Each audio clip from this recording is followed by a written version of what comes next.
Oi! No vídeo de hoje nós vamos falar sobre Os Segredos de Colin Bridgerton, o quarto livro da saga dos Bridgertons, que pra mim, sinceramente, tá começando a perder o brilho, tá começando a perder a graça, e não tô gostando tanto mais. Ainda tô lendo porque eu tô curiosa, eu quero muito ver qual vai ser o desfecho de todos os irmãos Bridgerton, mas eu não tô mais curtindo tanto a jornada assim. Esse livro pra mim foi o que eu menos gostei, foi o mais que me deixou assim, tem tanta ponta solta, tanta coisa mal resolvida, e pra mim não tá tendo mais tanta graça. E em comparação também é a terceira temporada da série, a temporada que eu mais detesto, que é sem Black com Creme. Mas assim, no livro, né, as coisas fizeram um pouco mais de sentido ainda do que na série mesmo. No livro nós temos o Colin e a Penélope, né, como protagonistas, e aqui eu gostei muito deles, eu gostei da sinergia, eu gostei da conexão, só que tiveram alguns momentos que me fizeram ficar meio desagradada. No livro, o Colin tem 33 anos, se eu não me engano, e a Penélope eu acho que tem 28. Isso pra mim já é uma coisa meio de se espantar, porque na série eles são retratados como pessoas mais jovens. Tem sim essa diferença, né, de idade, assim, entre os irmãos, mas não é aquela coisa tão do tipo, já tô na casa dos 33. A Penélope também não tá tão mais velha, ela ainda tá lá no início dos 20 anos, então isso já é uma coisa de se estranhar. Aqui ela já tá pra titia praticamente, a mãe dela já acredita que ela não tem salvação, ela vai ficar pra cuidar dela. A Penélope sempre foi muito menosprezada, né, ela sempre foi muito largada de canto. A Penélope no início, ela é descrita como aquela personagem que ela era gordinha e ela emagreceu, ela teve o blow up, mas ninguém notou porque, é só a Penélope. E o Colin também, ele nunca teve essa atração pela Penélope, tanto que no livro anterior ele tem uma fala desagradável sobre, eu nunca me casaria com a Penélope. E agora, aqui estamos, né, ele está querendo se casar com a Penélope. Como que ele mudou essa mentalidade de eu nunca casaria com a Penélope pra,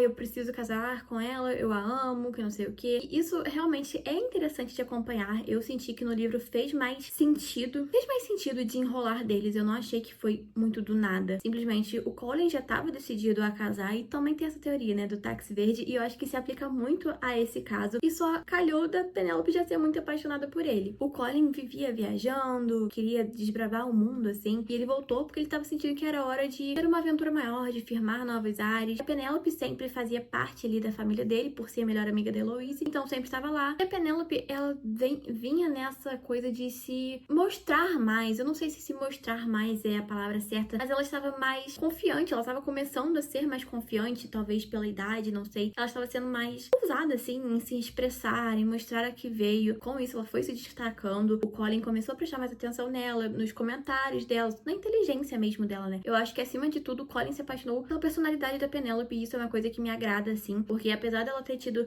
esse glow up, aquela coisa, a Penélope nunca foi vista como uma mulher, assim, uma mulher atraente. E o Colin se atraiu, obviamente, por ela, fisicamente também, mas acima de tudo pela sua inteligência, pela sua personalidade, e eu acho isso muito legal também. Viram meio que amigos, assim, eles começam realmente a desenvolver essa amizade, porque antes, por mais que ela vivesse na casa da família dele, estivesse sempre presente nos eventos com a Heloise e tudo mais, eles não eram amigos, sabe? Eles eram aquela coisa meio cordial, assim, colegas e tudo mais. E eles começam a realmente virar amigos, ele começa a procurar a Penélope, ele quer saber o que a Penélope acha, e eles vão conversando, eles vão, sabe, se entendendo, e ele começa a se apaixonar por ela. Só que ele fica nessa dúvida do que é amor, sabe? Quando que eu defino o que é o amor, se eu estou amando alguém? E aí ele não consegue lidar com isso, porque ele nunca lidou com isso em 33 anos de idade, né, meu amigo? Ele começa a desbravar, né, esse sentimento, ele tenta decifrar realmente se é amor mesmo, até que em algum momento de loucura dele, ele segue a Penélope e descobre, né, a identidade da Lady Whistledown, que, né, é a Penélope, e isso já vira um burburinho, assim, entre os dois, mas não vira um problema, né, porque na série, ele meio que fica balançado, tipo assim, pô, você é Lady Whistledown, você estava me enganando, e ele descobre isso depois do noivado. Já no livro, não, ele descobre antes, e ele não fica insultado com as coisas que a Lady Whistledown falou sobre ele, sobre a família dele. Não, ele não fica insultado com isso, ele fica insultado por ela ter feito algo e ele não, porque ele é o homem, ele que tem o dinheiro, e como que ela fez um nome e ele não. Ele fala mesmo sobre isso no livro, que ele sente essa inveja dela, porque ela é alguém e ele não é nada, ele é só mais um Bridgerton. Eu acho isso muito interessante de ser descrito no livro, sabe? Principalmente, né, por ser um romance de época, 1800 e lá vai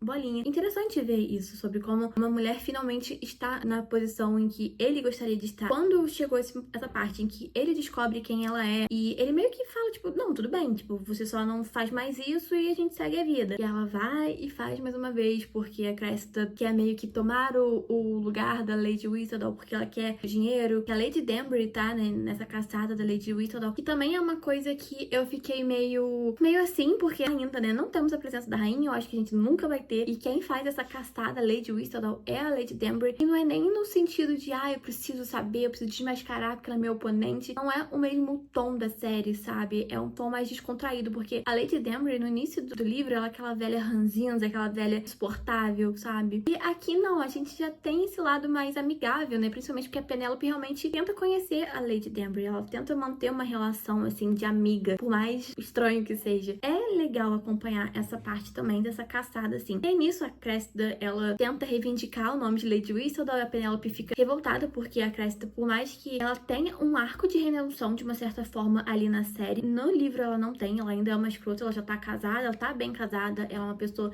importante na alta sociedade, mas ela ainda é uma escrota. Ela é uma escrota e ela vai continuar sendo, ela não melhora. Lady Whistledown publica uma última coluna falando que seu nome não é Cressida. E nisso o Colin fica revoltado porque ele falou, nossa, você me prometeu, você não podia fazer isso. E a Penélope, ela fala, né, ela tem os motivos dela de, se fosse qualquer outra pessoa reivindicando o nome, ela não falaria. Porque a Cressida sempre a humilhou, sempre a menosprezou, sempre foi aquela pessoa que fazia bullying mesmo. E a Penélope não queria isso, ela não podia permitir isso, porque é a única coisa que é dela, que não podem tirar dela. Principalmente a Cressida, sabe? Que a humilhou por tantos anos. E é compreensível, sim, porque imagina um trabalho de 10 anos, eu acho, até mais de 10 anos, que você faz do seu nome, do seu sigilo ali, com os seus pensamentos, as suas informações. Aí vem uma pessoa que você nem gosta, que te menospreza, que te humilha e quer reivindicar o seu trabalho. Não, amor, aqui não. Então, assim, é compreensível, mas o Colin tem um pequeno surto, ele fica muito revoltado, ele acha o fim da picada, mas eles se casam apesar disso. Isso nunca, assim, isso é um problema, porque ele não gosta de falar sobre a Lady Whistledown, porque ele sente inveja, né? Ele fala sobre como ele se sente pequeno, como ele sente que ele não é digno, como ele não consegue fazer nada, e ele tem esses diários que ele escreve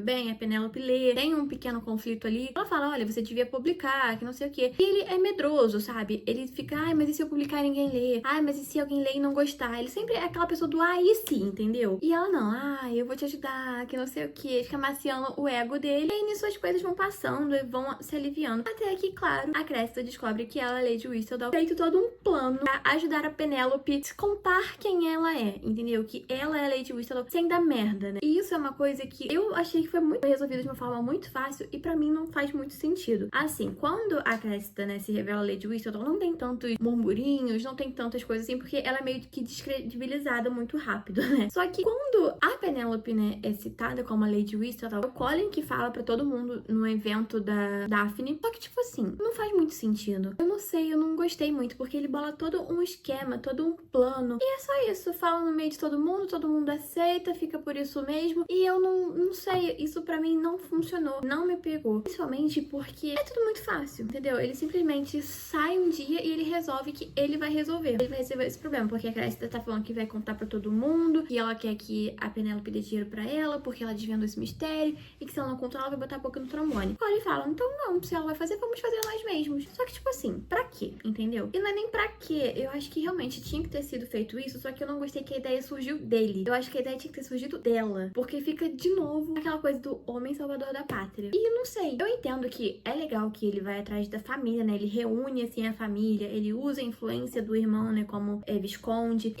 Me estressa um pouco essa coisa esse mistério do, o Colin falou pra gente ficar atrás de você, que não sei o quê. E aí nisso ele conta e acaba o livro assim. Acaba o livro tanto tempo depois, ele lançou livros, os livros são um sucesso. Mas e as consequências da Penélope ser a Lady Whistledown, sabe? Eu achei que isso foi o que ficou faltando. Esse que foi o tempero que me fez desgostar do livro. Porque eu entendo que na série também é uma passagem muito breve, assim. Ela que assume quem ela é. Isso eu realmente achei que é mais legal. Tem aquela coisa do tipo assim, mas você fez mal, né, a várias pessoas. Você falou mal de várias pessoas. Então, será que isso não vai te machucar? Será que isso não vai ser um problema? Mas pra ele, um belo dia, ele resolve que não vai ser um problema, que tá tudo bem. E que se eles precisarem fugir pra outro lugar, eles vão fugir. Só que por que tem que ser ele? Por que tem que partir dele? E principalmente, quais são as reações das pessoas? Tipo assim, a gente não sabe qual é a reação da Heloise. E isso pra mim foi o fim da picada. Porque eu não preciso ver a reação da Violet, da Lady Danbury. Mas a reação da Heloise é o que eu mais queria ver. E principalmente porque a Heloise era quem mais encaixava nesse perfil de Lady Whistledown, né? Então assim, a gente não ter tido essa reação relação dela foi uma coisa que me estressou um pouco. Tem aquela pegada, aquele mistério do que tá acontecendo com ela, que ela tá meio calada, ela tá meio assim. E é por quê? Porque ela tá trocando cartas com outra pessoa. Isso, inclusive, já foi citado, né, no livro. Quando ela, inclusive, suspeitou que ela fosse a Lady Whistledown. Então, assim, por que que a gente não tem isso, sabe? Tanto que na série também, ela é obcecada em descobrir quem é a Lady Whistledown. Isso a gente não vê. Nesse livro, eu senti que o brilho da Heloise se esvaiu, assim. A Heloise não teve destaque, ela não teve uma participação memorável, sabe? Já nos outros livros ela era bem mais divertida, bem mais espontânea, sei lá, dava uma alegria. Nesse ela, coitada, só faltou enterrar, porque tava mortinha. E isso foi uma coisa que me deixou meio decepcionada. Eu acho que o próximo livro, eu acho que o 5º livro é dela. E eu espero que seja, porque eu realmente quero ver mais da Heloise, sabe? Ela,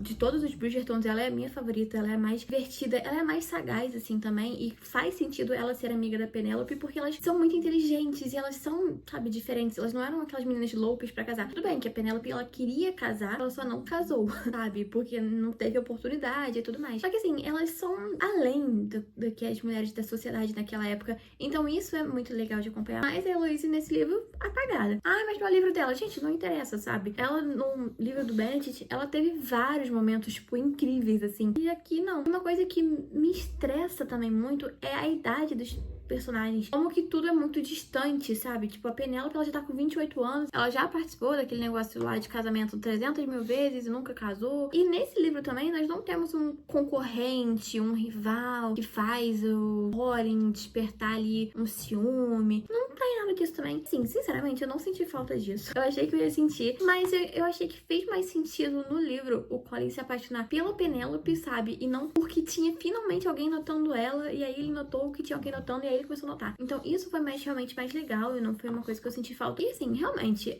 a escrita é mais do mesmo. Essa eu senti que foi um pouquinho mais lenta. Eu não sei se é porque eu não estava mais tão interessada, eu não estava mais tão imersa, porque eu ficava tipo assim, tá, mas então se eles já casaram, ele já sabe que era Lady Whistledown, isso não foi um problema, então qual vai ser o problema? Qual vai ser a coisa? E aí o problema é que ele tinha inveja dela, do sucesso dela, a Cressida querendo ameaçar a Penélope, a Cressida também, que eu achei que ia ter uma coisa ali, uma redenção, uma aparição. Ela é só uma escrota mesmo, e eu gosto muito da série justamente porque nós temos essas aparições de outros personagens, nós temos outros arcos de desenvolvimento, e isso é muito legal. E a mãe também dos Bridgertons, assim, né, a matriarca, assim, ela é uma diva, eu gosto muito das aparições dela, dos comentários dela. E no livro também, ela é totalmente esquecida, ela, tipo, ela tá sem brilho, ela tá apagada. Então, assim, eu entendo, né, que o livro tem, né, um livro pra cada irmão, com foco em cada irmão. Sei lá, a série é tão bem trabalhada com foco em outros personagens que tem mais sentido, sabe? Aqui, por ser só os irmãos mesmo, fica faltando muita coisa. E tem muita coisa que eu mesma gostaria de estar vendo, não tô tendo, sabe? E principalmente esse final da Heloise não falando nada sobre a Lady Whistledown, isso acabou comigo, gente. Isso, pra mim, não faz sentido. Eu entendo que, né, no livro ela não é tão obcecada assim com a Lady Whistledown. Ela não é obcecada, assim, ela só lê normalmente. Mas chega um momento no livro passado em que as pessoas ficam pensando, tipo, ai, mas quem é? Tem aquela ênfase, assim, e as pessoas estão realmente curiosas. Fica por isso mesmo e a gente lida com isso. É isso, gente. Até o próximo vídeo. Tchau!